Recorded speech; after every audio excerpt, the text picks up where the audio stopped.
राज्य सरकारी कर्मचारी यांच्यासाठी आत्ताच्या घडीची अत्यंत महत्त्वाची आणि मोठी बातमी।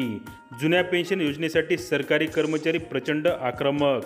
अत्यंत महत्त्वाची ही बातमी। चला सविस्तर बातमी जाणून घेऊयात। जुनी पेन्शन योजना लागू करण्याच्या मागणीसाठी 20हून अधिक राज्यांमधून आलेले लाखो कर्मचारी मोदी सरकार विरोधात पेटून उठल्याचे चित्र होते। National movement for old pension scheme या संघटनेच्या नेतृत्वाखाली पेन्शन शंखनाद रॅली च्या माध्यमातून विविध सरकारी कर्मचारी संघटनांनी मोदी सरकार विरोधात गगनभेदी शंखनाद करीत जुनी पेन्शन योजना लागू करा अन्यथा लोकसभा निवडणुकीत सरकारला आसमान दाखवू असा इशारा देऊन टाकला आहे।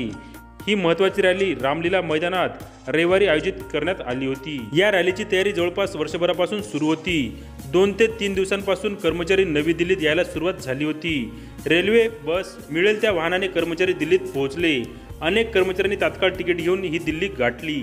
जुन्या पेन्शन योजनेचा मुद्दा आता जीवनमरणाचा बनल्याचे national movement for old pension स्कीमचे राष्ट्रीय अध्यक्ष विजय कुमार बंधू यांनी सांगितले। जर 5 राज्यांना जुनी पेन्शन योजना लागू होऊ शकते तर मग संपूर्ण देशात का नाही असा सवालही त्यांनी केला आहे। NPS मध्ये कर्मचाऱ्याचे मूळ वेतन आणि महागाई भत्त्याच्या 10% हिस्सा कापला जातो। ही योजना शेअर बाजारावर आधारित असल्यामुळे ती सुरक्षित नाही, तसेच करही भरावा लागतो। सरकारी कर्मचारी आणि निवृत्तीवेतनधारक कर्मचारी आणि त्यांचे नातेवाईक मिळून 10 कोटीचा आकडा पार होतो।